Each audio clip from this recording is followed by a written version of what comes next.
Alright, welcome. However this video finds you, I hope it finds you well. I was going to get on here and talk about Monster Hunter Wilds the beta, the weekend coming up because of the PSN shutdown, but I don't know, man. I was trying to catch a quick game with the fam. Shout out to Kurt, STT Podcast family, and DZD the legend. And we was just talking about the state of 2K again. I already did the rant, and it coincided with like this interview that I saw, so it's just like, let me follow up on the rant, man, just because I can feel it in the community. So let's cut to the chase with it. NBA 2K25 is shaping up to be the most predatory 2K we have ever seen, in my humble opinion. Sure, you could argue the graphics are cleaner. You could make that argument. You could make the argument the animations are smoother if you want to. I would say they clunky, but you can make the argument they smoother, and they'll tell you the gameplay is improved, finger quote unquote, but none of that matters when the core experience is worse than ever, period. And guess what? Take-Two doesn't care. They don't care about the players, the competitive integrity, or the community. They care about one thing: growth. And if you saw or watched CEO Strauss Zelnick's recent CNBC interview, it's clear why. Take-Two is actually expecting 30% revenue growth for 2K25, and that's all they're focused on. The franchise has reached a terminal velocity, meaning no matter how bad the experience gets, they're too deep in the microtransaction game to ever pull back. So today we're gonna break all of it down, like how Take-Two's greed has completely overtaken the 2K series, why developers literally cannot fix this game even if they wanted to, and how monetization strategies encourage cheating, grifting, and pay to win mechanics. And I'll admit I'm a bit hypocritical for still buying this game, but that's part of the problem, right? So back to the Strauss Zelnick interview, the CEO of Take-Two Interactive. He recently sat down with CNBC, and in classic corporate fashion, he had one main message: profits are up, and that's all that matters. Take-Two, again, they're expecting a 30% growth with NBA 2K25. And of course, GTA 6 is still on track for its 2025 release.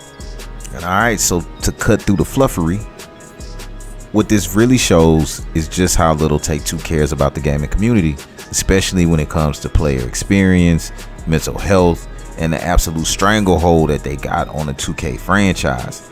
At the same time, there's no denying that like Strauss Zelnick is a phenomenal CEO by definition.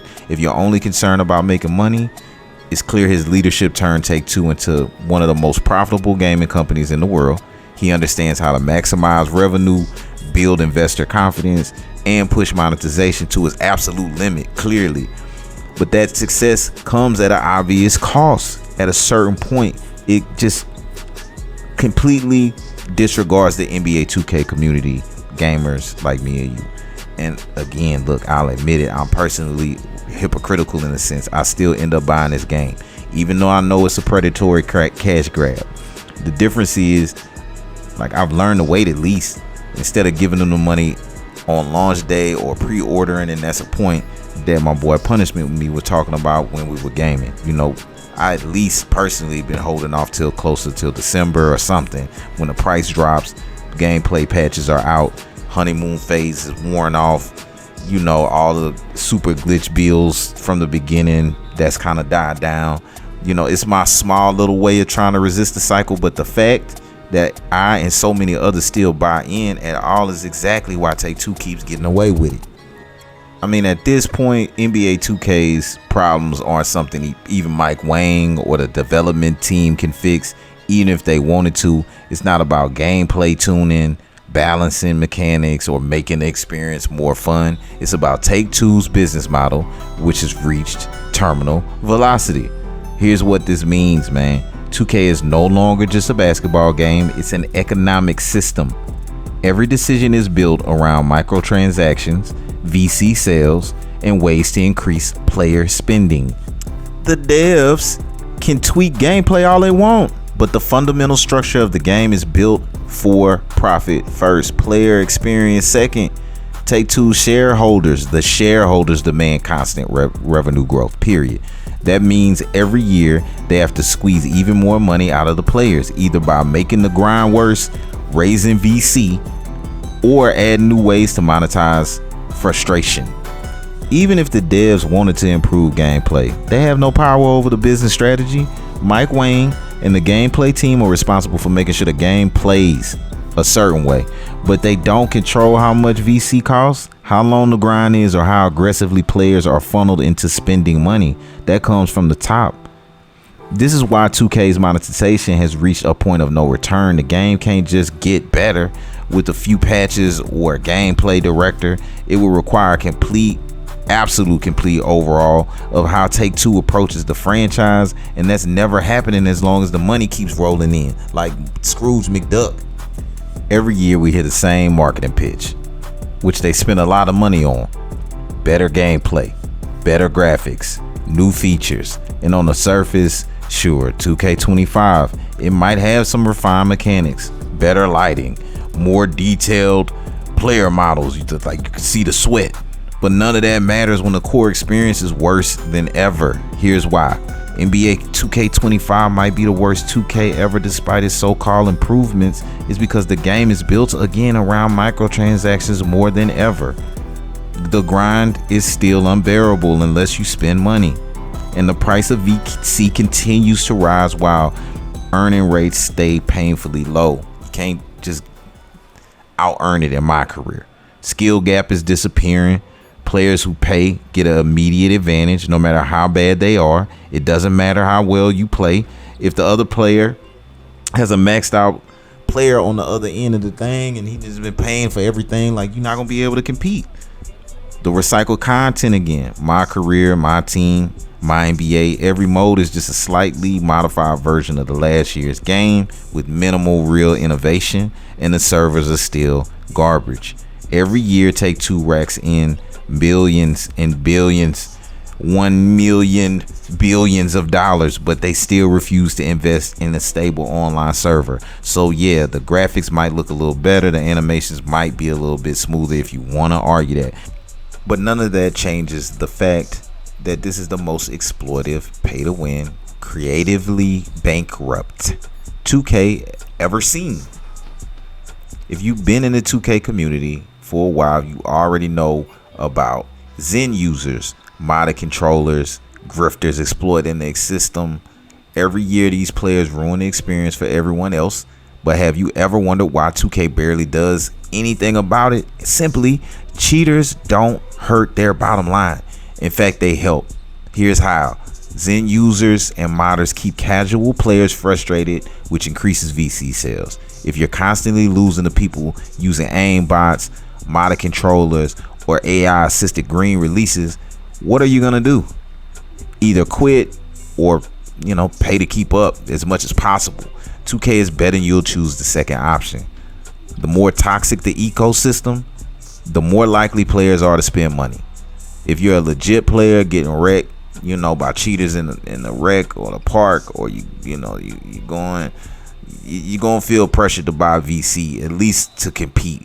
It's not about like a fair competition. It's about keeping you spending and keeping you in a loop of that. Now, you got grifters with no fucking morals. Players drive engagement though like that. Those are the type of people that will drive engagement, whether it's boosting, scamming, selling accounts, or manipulating the auction house and my team, shit like that. These players create artificial demand within the game's economy. More demand means more people are forced to buy VC. 2K could crack down on this, but they're not going to do it. Why would they? Because cheaters and grifters are good for business at the end of the day. Like I said, man, Zelda made it clear. He drew a line in the sand. You know what I'm saying? Growth is king. But here's the question. Growth for who? The shareholders. I say that probably again because it's the truth, man.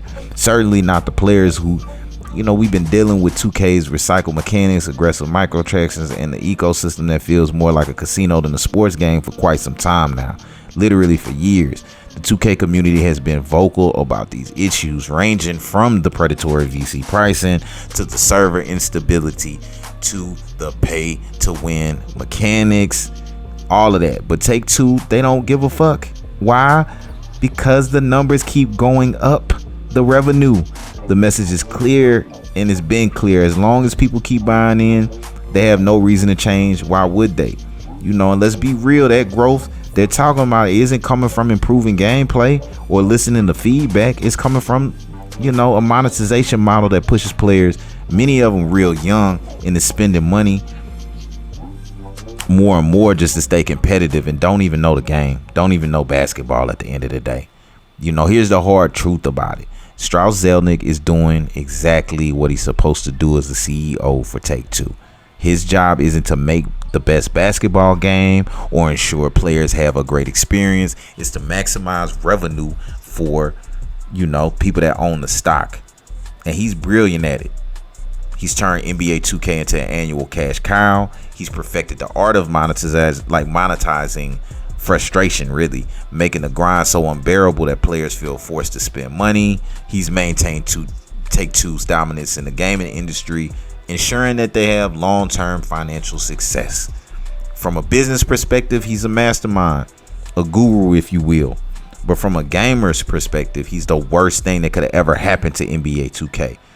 Under that man's leadership, 2K has become a pay-to-win, microtransaction-heavy, creatively stagnant franchise that prioritizes profit over player enjoyment. And with no competition in sight, that's not changing anytime soon. Zelnick's interview proves what we already knew. Take-Two doesn't care about the gaming community. Their focus is on stock prices and making as much money as possible, regardless of how it impacts players, and players are just people at the end of the day. NBA 2K's monopoly is clearly toxic. Its monetization is the predator, and its impact on the gaming community, especially in terms of mental health and financial pressure, has been ignored for far too long. I feel like it has an overarching effect on the gaming community, period. And at some point something has to change, but as long as people keep spending, 2K has no reason to listen. And as much as I hate to admit it, I know that even though I refuse to buy at launch, I'll probably still buy it later. And that's exactly what they keep, and why they keep winning, man. That's why they keep winning, but it is what it is. You know, I just had to get this out here one more time. Thank you for checking it out. I guess this is the part where you say the whole like, subscribe, and comment below and all that other good stuff. Yeah, thank you for checking it out, man. Y'all stay safe out here. Peace.